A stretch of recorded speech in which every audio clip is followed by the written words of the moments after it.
Welcome to ABC campus. आज हम ice 37 का एक पास्ट एग्ज़ाम कर रहे हैं ऑटम 2017 से। नाबा पावर लिमिटेड 15 मार्क्स का एक क्वेश्चन है। तो इसकी बेसिक इन्फॉर्मेशन है कि Nabha power limited NPL is preparing its financial statement for the year ended 30 June 2017।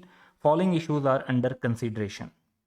तो जो फिर इशूज़ हैं हमें बताए हुए, फर्स्ट इशू है, सेकेंड इशू जिसके सब इशू 1, 2 एंड 3 भी हैं, फिर थर्ड इशू, और फिर रिक्वायरमेंट है कि discuss how each of the above issues should be dealt with in NPL's financial statement for the year ended 30 June 2017, quantify effects where practicable.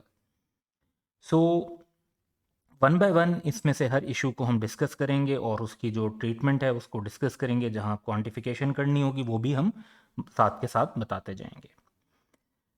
तो पहला जो पार्ट है दैट इज के NPL entered into a contract on 1 August 2016 to supply customized batteries to a new customer.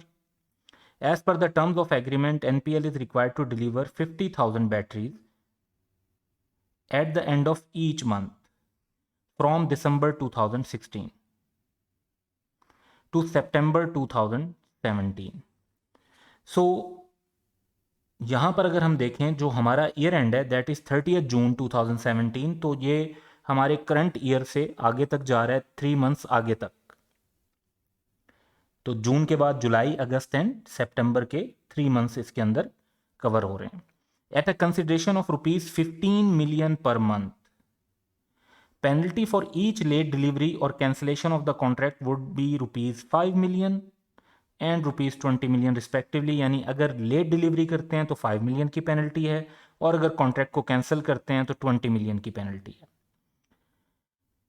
On 1 अगस्त 2016 जब आपका contract शुरू हुआ, same date पे NPL had estimated that cost of production would be ₹10 million per month, और 15 million per month के हिसाब से supply करना था, तो एक प्रॉफिटेबल कॉन्ट्रैक्ट एक्सपेक्टेड था।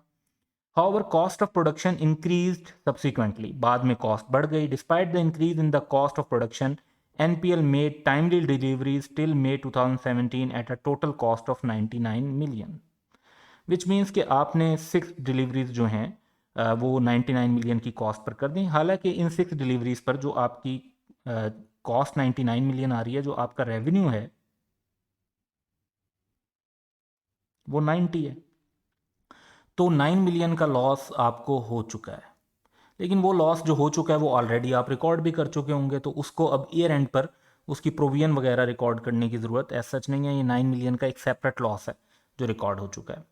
Supply for June 2017 was made on 15 जुलाई 2017, यानी जून 2017 की जो डिलीवरी है वो टाइम पर नहीं हुई, तो इस पर ये 5 मिलियन वाली पेनल्टी लग जाएगी। At a total cost of ₹18 million, of which ₹14 million had been incurred till 30 June 2017. तो कॉस्ट जो है वो आपकी 14 मिलियन थी, बाद में कॉस्ट 18 मिलियन हो गई, और आपको जो पैसे मिले होंगे वो तो वही मिले होंगे 15 मिलियन जो आपका एग्रीड था। तो इस पे कॉस्ट और NRV का एक इशू हमें डिस्कस करना पड़ेगा। उसके बाद it is estimated that ₹55 million would need to be spend to make the last 3 deliveries within time. तो लास्ट 3 डिलीवरीज पर जो आपको पैसे मिल रहे होंगे वो कितने मिल रहे होंगे, 15 इंटू 3 मंथ्स 45, जबकि आपकी कॉस्ट आ रही होगी 55 मिलियन। तो ये भी एक जो है ऑनरेस कॉन्ट्रैक्ट वाली सिचुएशन राइज हो जाएगी, तो इसको भी डिस्कस करना पड़ेगा। सो अब वन बाय वन ज़रा इन इश्यूज़ को हम डिस्कस भी करते हैं और साथ के साथ क्वान्टिफाई भी करते हैं। तो penalty, write down and onerous contract का इशू ये यहाँ पर है।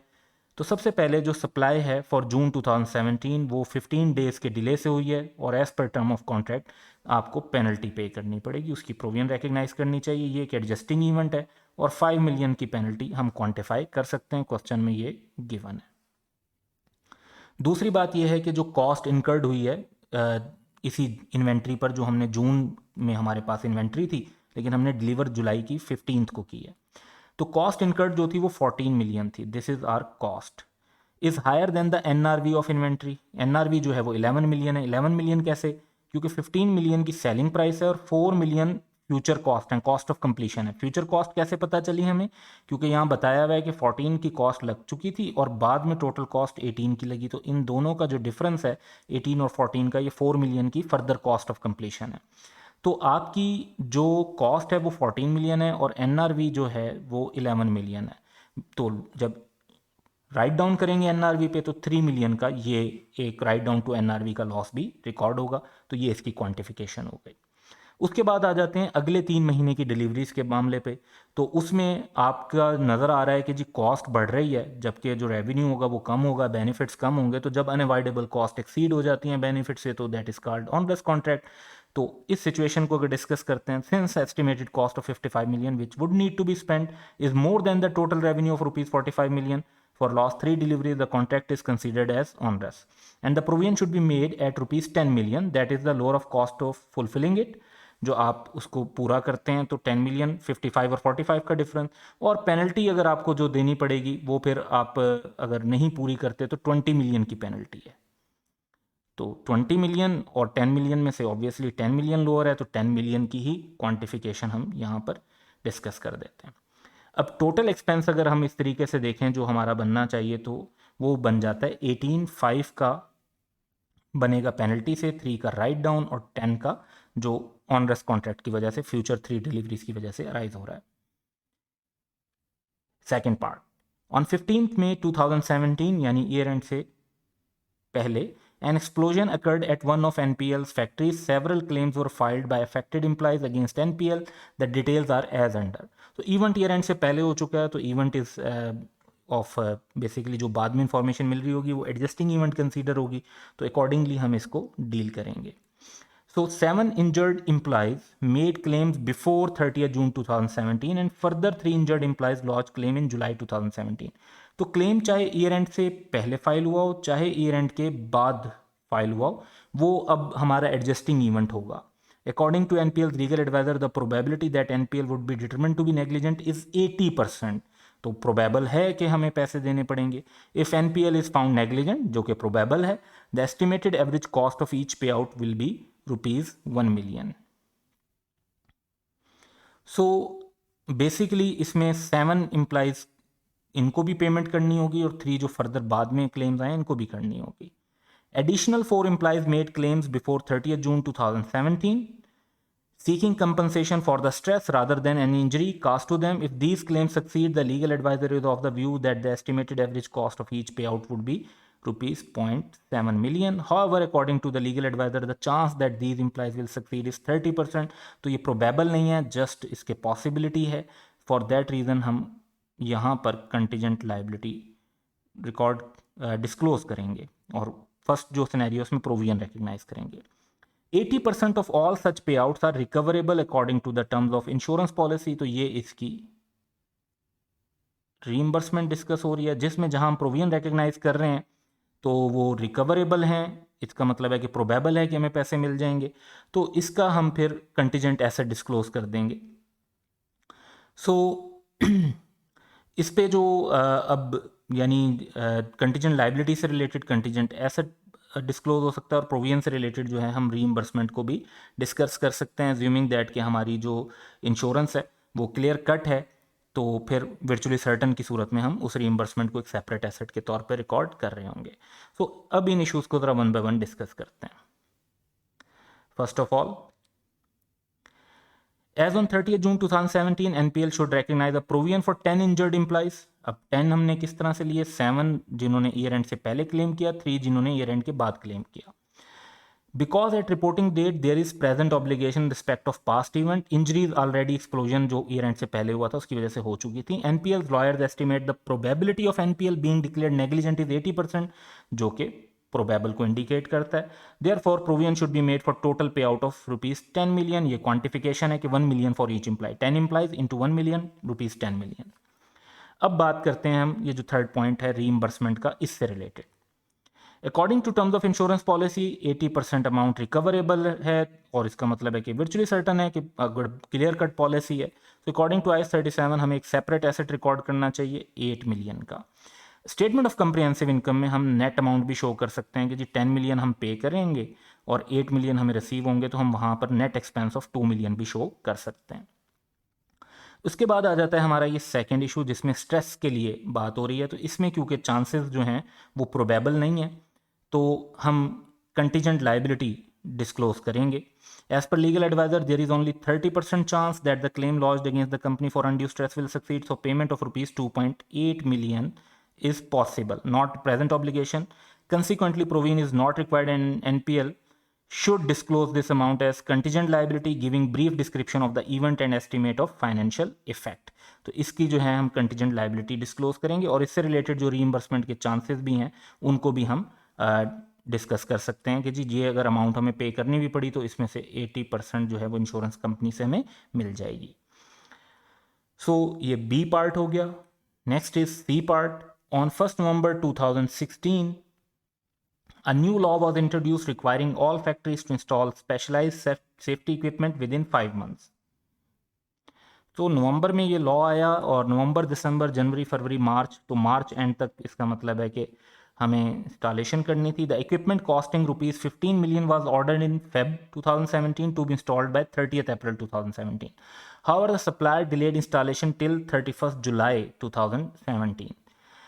On 5th August 2017, the company received a notice from authorities levying a penalty of 1.6 million, 0.4 million for each month during which the violation continued.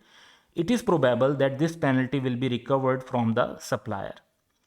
अब point ये है कि हमारे पास अगर हम देखते हैं तो जो हमें पेनल्टी लगाई गई है वो किस मंथ से लगी है। अब यहाँ से अगर हम 5 मंथ्स कैलकुलेट करते हैं तो पहली बात तो ये कि जो ड्यू डेट थी वो थी 31 मार्च। तो पहला मंथ जो डिफ़ॉल्ट का है दैट इज़ अप्रैल, दूसरा है मई, तीसरा है जून और फिर है जुलाई। तो ये 4 महीने हैं जिसमें हमारा जो ईयर एंड है वो जून एंड पर हो रहा है, तो हमारे लिए जो रेलिवेंट हैं वो भी 3 महीने हैं। इसके बाद अगर हम सप्लायर से क्लेम करने की बात करते हैं तो सप्लायर के साथ तो हमारी डील ही 30 अप्रैल तक की थी, तो वो अप्रैल के मंथ के लिए तो हमें कंपनसेट नहीं करेगा, वो हमें कंपनसेट करेगा मई और जून के लिए। तो जो रीइंबर्समेंट है वो हमें मई की मिलेगी, जून की मिलेगी या फिर जुलाई की भी मिल जाएगी, क्योंकि जो फाइनली जो इंस्टॉलेशन हुई है वो जुलाई एंड पर हुई है। बट वंस अगेन जुलाई जो है वो आउट ऑफ स्कोप है, हम जो है 30 जून तक के अकाउंट्स को भी फाइनलाइज कर रहे हैं। सो बेस्ड ऑन दिस हम अब डिस्कस करेंगे कि जो नोटिस हमें रिसीव हुआ है वो 4 मंथ्स का हुआ है और जो सप्लायर से प्रोबेबल है इसका जाहिर बात है कंटीजेंट एसेट जो है वो डिस्क्लोज होगी। सो इसको वन बाय वन डिस्कस करते हैं। As on 30th June 2017, NPL should recognize expense of ₹1.2 million अप्रैल, मई, जून 3 महीने। जुलाई के मंथ को नहीं हमने शामिल किया क्योंकि हमारा ईयर एंड हो रहा है। In relation to penalty for non-compliance of new law from 1st April to 30th June, because at the reporting date there is a present obligation कि आप डिफॉल्ट कर चुके थे ऑलरेडी और उसकी पेनल्टी पे करनी है, और जो ऑब्लिगेटिंग इवेंट है दैट इज़ नॉन कंप्लायंस, वो पास्ट इवेंट हो चुका था। तो ये पेनल्टी अमाउंट जो है हमें फाइनेंशियल स्टेटमेंट में डिस्क्लोज भी करनी चाहिए और एक्सपेंस और प्रोविजन भी इसकी रिकग्नाइज करनी चाहिए। दूसरी चीज़ है कि रीइंबर्समेंट जो है वो प्रोबेबल है, वर्चुअली सर्टन नहीं है। तो रीइंबर्समेंट जो है वो हमें अप्रैल के मंथ की तो नहीं मिलेगी क्योंकि सप्लायर के साथ तो हमारी डील ही अप्रैल 30 तक की थी, तो उसमें हमें सिर्फ मई के मंथ की और जून के मंथ की मिलेगी। जुलाई की भी मिलेगी लेकिन वंस अगेन वो इस वक्त स्कोप से आउट है। तो since the reimbursement of penalty amount from the vendor is probable, reimbursement of only 2 months, May and June, of 0.8 million बनती है, should be disclosed as contingent asset, giving brief description of the event and estimate of financial effect। तो हमने एक तो इसमें इस बात का ख्याल रखना है कि हमने ईयर एंड तक की कैलकुलेशन लेनी है। दूसरा इस बात का ख्याल रखना है कि हमारी वायोलेशन जो है वो अप्रैल, मई, जून, जुलाई 4 महीने की थी, जबकि जो सप्लायर है उसकी तरफ से जो हमारे साथ डिले था वो 3 महीने का था, मई, जून एंड जुलाई का। तो अप्रैल के मंथ में हमारी प्रोविजन तो रिकग्नाइज हो रही होगी लेकिन उसका हम कंटीजेंट एसेट डिस्क्लोज नहीं कर रहे होंगे। So that's all for today, have a good day.